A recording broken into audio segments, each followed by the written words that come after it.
Today's topic, how much do I need to retire as a physician? Pretty popular question, right? But do we really know if we're on track?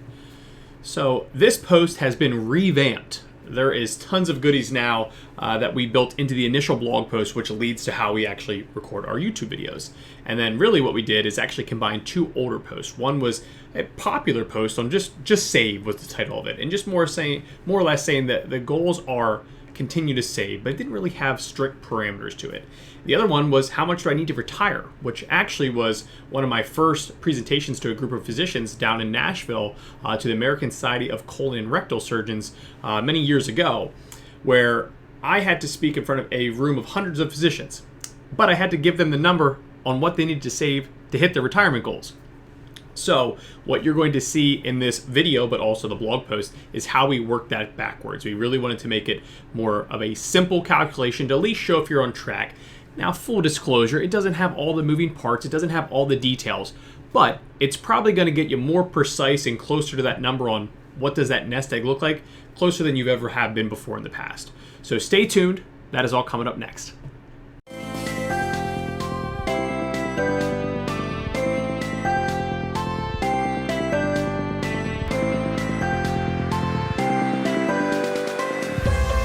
All right, so let's start with basics. When should you start to save as a physician? And my joke is always yesterday, and more or less that's just because of compounding interest. And for this video, you'll actually see my eyes bounce down a little bit more than usual, only because I do want to reference a few specific examples from the actual blog post again, which is more or less our script, or at least our guidepost for these videos. So to get started, we're going to just go over a few examples here.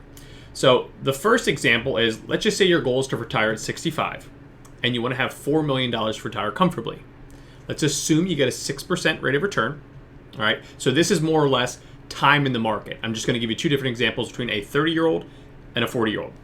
If you started saving at age 30, you would need to save about $2,800 per month to reach your goal of $4 million by age 65, again, using that 6% rate of return, which should be fair, right? It's nothing crazy to put that in there, assuming, a normal market cycle. But what if we just scoot that back a little bit, just 10 years, which in the physician world, not too crazy to get pushed back a little bit, depending on where your training was, student loans, so not uncommon to get a little bit later start, right? So at age 40, same goal, 4 million, age 65, 6% rate of return. So the actual structures are the same. You would need to save $5,775 per month. So as you can see, by just including the extra 10 years of savings, compounding interest, your biggest friend in the market, you're now cutting that number in half. So this is why we want you to start saving sooner than later. We also included some really interesting charts. JP Morgan's asset management team always has really good research. So we also included two really good charts. The first one is more or less savings checkpoints. And what the goal here is to actually show you where they think you should be at certain phases. Now, the one thing I don't love about that chart is it doesn't take into account usually the later start for physicians, but then also the higher income. So even though you get a little bit later start, higher income, you should be able to get caught up there at some point, right? And hopefully surpass it. So again, that's in the blog post. I won't get into too much detail in the video, only because I think the visual aid will certainly help on that, on the actual blog post. But again, we use the example of a 40-year-old physician, 60-year-old physician to kind of show those different check-in points. We even use different income levels. So check that out on the blog post. And then next up, we had another great chart, again from JP Morgan, was physician savings percentages. This one actually, I think, matched up a little bit better, because what it did was it actually did give you a better context on getting a later start. So more or less, Cliff Notes was this, and I kind of chuckle every time I present this, because we actually do use this when we present to a lot of different resident programs and hospitals on 35-year-old physician making $250,000 per year. They put their savings goal 26%, which may catch some of you off guard. Even in our plans, I usually say, hey, we're at a minimum, we want to aim for 15%. Anything above that, it's only going to help your chances for, one, a successful retirement, but also maybe even financial independence, or depending on how crazy you want to get with your FIRE movement, right? So that's interesting. And then the other note we put in there is just, again, bump that back to 40. So just 5 years later, not uncommon for physicians, because depending on your length of training, you have a few years of student loans, whether it's PSLF or getting them paid off aggressively, it actually bumps up to 35%. So the main point is the numbers are kind of high, right? They kind of catch you off guard. It even kind of caught me off guard the first time we presented this. So keep an eye on that. Know where your points are. Know where you are today, right? At least right now our goal is to two things here from this section. One, get started saving sooner than later. It doesn't have to be anything crazy. Just getting started is, I usually say, half the battle. It's probably more than half the battle. Just get started. Start to build those good habits. And then more importantly, just kind of take an inventory of where you are today. What is your savings percentage, right? Maybe you don't even know that. Just check your actual savings percentage. Check where you are on when you take up all your long-term retirement accounts. See what your number is right now. Just take an inventory of where you sit today. So that's the main takeaways, at least here from that first section. All right, the next section, how much should I be saving? Well, we kind of gave you at least an appetizer, right, in that last section that we discussed. And for the most part, again, if I met you in the street, I knew nothing about you, and you say, Chad, where should I be aiming? I usually say somewhere between 15 to 20% is our target. Now, when I present that for our clients that just build a financial plan, right, it just took us 2 months to build a financial plan. Financial plan's 100 pages thick of just analysis. We can tell you pretty much down to the dollar, at least today, assumptions change, where we think you should be on your savings goal. But I would start there. But the bigger emphasis would be on getting started sooner than later. And this is usually the main topic that I plug in when we're speaking to residents and fellows, or even, very early year attendings that have a lot of student loans. And the last thing they think is, how the heck can I save, right? Get started saving sooner than later. At a bare minimum, for most physicians, it depends on your specialty here, because I know, physician is a very broad topic, and specialties have a huge difference on what your pay could be, also what your benefits can even be. So with that, at least start getting money into the 401k, 403b. Take the free money, that's what we call the match, right? Always get up to the match. Then I'd likely look to a Roth IRA. For most of you, likely has to be in the form of a backdoor Roth IRA. Your income's probably too high to go directly to a Roth. And then after that, you're probably coming back to fill up that 403b. After that, maybe then you have another option, right? Maybe they gave you a 403b and a 457b. Especially in academic medicine, 457b more or less is a bonus 403b. Private 457b can get a little bit more complicated. We'll plug in our 457b post to the blog so that you can read the differences between those, because they are quite different. And then after that, you're probably looking towards taxable accounts, and you can build a very tax-efficient taxable account. But for the most part, just get started sooner than later. If you're in training, if you're somewhere near 10, 15%, high five, you're crushing it. As you hit that attending phase, probably starting to crank that up, right? Hopefully 15 to 20. Maybe it needs to be a little bit more depending on where you got started. But again, at least start saving today. It's very hard to give you a specific number because I don't know exactly who I'm talking to right now through this YouTube video. But you see what your percentage is, and at least, again, see where you are on from a 10% to a 20% scale. I'm okay being a little bit lower if you're a resident or fellow. Again, that's just a huge win, I think. As you're in that attending phase, that number should be going up higher. Hopefully even you kind of break through that 20% at some point, but those are some good starting parameters. All right, main question. How much do I need to retire as a physician? Main question, right? What we plugged, that's actually the title of the blog. So let's work this backwards. So main thing to take away, the Excel spreadsheet that we build in this very simple formula, simple calculation. We even put some very good, more precise calculators in our blog post, but our Excel spreadsheet is free. You don't have to give us any email addresses or anything crazy like that. It's yours. So plug in your numbers, match it up. Again, you'll see my eyes bounce down a little bit more than usual here, only because I am going to reference the actual blog post to give you some data. So let's work it backwards. I come to you, I say, hey, congrats on your retirement. That's the other hard part, right? If you're Gen X, Gen Y, we probably don't know the answer to this, but let's just think high level, right? I come to you, I say, hey, you're getting ready to retire. It's the first month of your retirement. I'm going to show up to your hypothetical front door with an envelope full of cash. This is going to pay for your living expenses. Taxes are already included, at least in our calculations when we build out a plan, but just, again, keep it high level hypothetical. How much cash do you need in that envelope? Think through it. You say, I like $100,000 per year. That sounds like a lot, at least in today's terms. Again, inflation needs to be included as well, but we kind of work that backwards. $100,000 per month, call it $8,300 per month. So $100,000 per year, $8,333. $8,333, correct, ends up being your 12-month period, right? A little bit of rounding in there. So then we want to work it backwards. So I like the multiple effect. The multiple effect says take whatever number that is, times 25 or 30. I am a risk-averse individual, so I opt for 30, meaning that the number needs to be a little bit larger.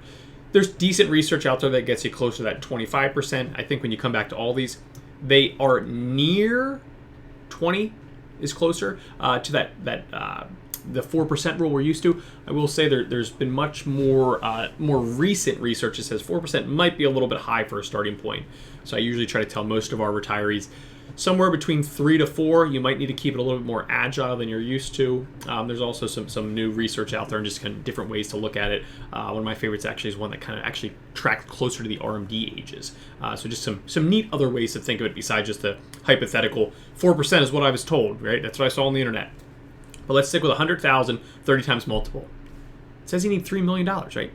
$3 million. So that would be, if you say, Chad, I think I can live off 100,000 per year. Take it by 30, 3 million. Pretty simple math, right? Now, I have assumptions listed in here, right? We assume that you don't have any other forms of income. No pension, no Social Security. Gen X, Gen Y physicians might not be crazy to assume that, right? Probably don't have a pension. If you do, it's probably from your spouse who is either maybe a teacher or public service, police officers, firefighters. Usually that's the only individuals right now you're really seeing with pensions. You just don't see them all that much anymore. Social Security, we'll see. I would say we don't plug it in our plans because I'd rather have you not rely on a government subsidy to help you in retirement. Let's kind of make sure you're on track on your own. If it's there, great, maybe some extra spending money. We use 3% growth rate, 3% inflation rate. So at this point, we're going to plug in the 30-year 30x multiple. So when you work all that backwards, you are saying that you want to spend $100,000 per year. Your nest egg is $3 million. That number should last you 78 years. You're probably sitting there saying, Chad, I probably won't be retired for 78 years. That seems pretty long. Yeah, okay, I agree. You're in medicine, I'm not, but we will say longevity has been improving, correct? So I don't think it's going to be 78 years. If it is, congrats to all of us. We're really going to have quite the journey here. But, you retire at 60, 78 years puts you at 138. So we would set some records here. But the key is, we say if you have money left over when you die, it means that you had money throughout your retirement. So just use those. I will include that Excel spreadsheet, but just to give you a high-level overview, the summary of this section says, if you are going to spend $100,000 per year, plug in our assumptions. Again, keeping this simple, high-level. Don't kind of base your entire financial life on this very simple Excel spreadsheet, but at least gives you a number. It says you need to hit 3 million. And not only does it say that you need to hit 3 million, actually in our spreadsheet too, it'll tell you what your savings goal should be per year. And what you'll start to see when you look through those savings goals is just saving to your 401k and your backdoor Roth IRAs is not going to do the trick, especially if you want any type of early financial independence where your retirement's going to be longer. So just keep that in mind. Star of the show for this section, plug in your numbers, see what the Excel spreadsheet looks like. That is your tool, manipulate it, move the numbers around. Even on the second tab, which I very rarely talk about the second tab, it actually shows you more or less what we referenced earlier on get started sooner than later. So we kind of plug in physician 1, physician 2. One would get started sooner than later. All the assumptions are the same. It shows you how much more money they could have. So another fun little spreadsheet that we have in there as well. So check out the spreadsheet, customize it, make it your own, see what your numbers look like. All right, coming down the home stretch. So last section is really what accounts should you be using to save? So in our spreadsheet, it says, hey, you need to be saving X dollars per year for the next amount of, accumulation years. Where do you save, right? What accounts do you use? So in our presentation to the American Society of Colon and Rectal Surgeons down in Nashville, I think it was 2018. I think I put it at the top of the blog post, but a few years ago, I broke it into two sections, really. Accumulate 1, accumulate 2. So accumulate 1.0 was more or less, you should be maxing out, and this is again, assuming you're attending at this point, you should be maxing out your main retirement plan. So whether that's a 401k or a 403b, that should be stop one. You should be able to nail that without thinking about many other things. Like that should just happen. After that, you're likely easily maxing out a backdoor Roth IRA. Again, some specialties might be a little bit more stressed than others, but for most, I'm comfortable saying you should be able to do both of these without thinking too much about it. Again, if your income's low enough, maybe you're just going directly to a Roth as opposed to a backdoor Roth IRA. After that, that's where it gets interesting. You can plug in some more layers. First stop I always say is going to be, do you have an after-tax 401k? That can get very interesting, right? Not only are the after-tax 401ks getting interesting, but you're also seeing many providers starting to put in an auto conversion to Roth. The Kaiser Group has been doing this, which has been fantastic. I think we've only seen it so far in the Mid-Atlantic group, but still a really neat benefit. We've also seen it with another hospital group up in New York, so we're starting to see this get more popular. And this is really cool because instead of that 19.5 limit that you're used to hearing using the 2021 limit, it can get the whole way up to 58,000. That 58,000 also includes what your employer put in there, but still you could have a large number in there that might be able to go directly to a Roth. And even if it just goes to the after-tax bucket, still a good bang for your buck, right? Because one, it's pretty simple. It's not overly complicated. Same 401k investment options, but deferred income, right? It's not going to pump out any type of 1099 compared to if you did that same thing in your joint account. You would have to worry about the 1099s, even though we can build tax-efficient taxable accounts today.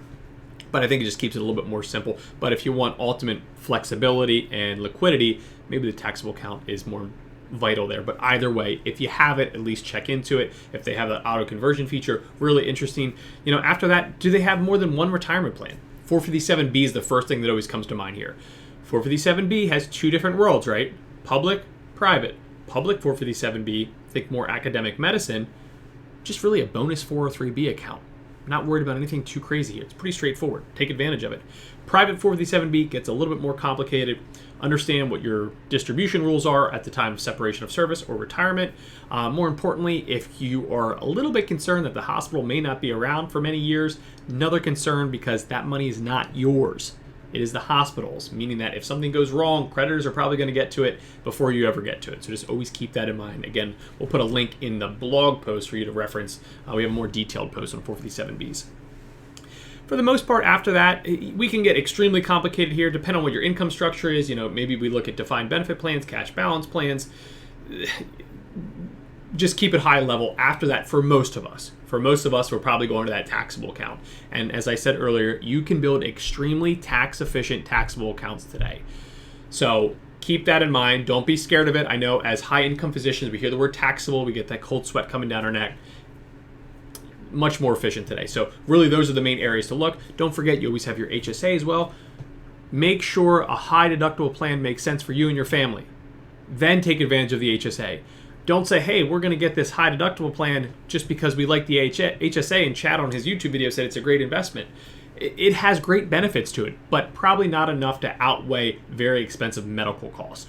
So if you're planning on having a baby, if you're going to have surgery, or if you just have higher ongoing medical costs, a high deductible plan may not ever make sense for you, and an HSA may not ever fit. That's okay. That's okay. There's other routes, there's other things to look at. But HSAs are fantastic tools if it makes sense for you and your family, referring to that high deductible health plan. So main thing to keep in mind too, after age 50, you get some bonus benefits. I'll put those in the blog post. I won't walk through those one by one because they kind of pertain to like every account out there. But after age 50, don't forget, Uncle Sam says, hey, got a little bit more wiggle room in there. You can save some more as well. So in closing, main star here is the Excel spreadsheet, which really does answer the question, at least at a high level, on how much do you need to save as a physician. From there, I think our blog post will walk you through this in even better detail. We'll have some better graphics in there on some of the charts I referenced, the JP Morgan charts. Again, our Excel spreadsheet. We put some neat calculators as well in the blog post. So as always, thanks for tuning in. I hope this post was helpful. This is one of our more detailed posts. This was actually a really fun one to write. One, because we consolidated two posts, but I also think it just had a different level of detail to it as we continue to increase our content to push it maybe to that next level of your investment life. So again, thanks for tuning in, and I will catch you on the next video.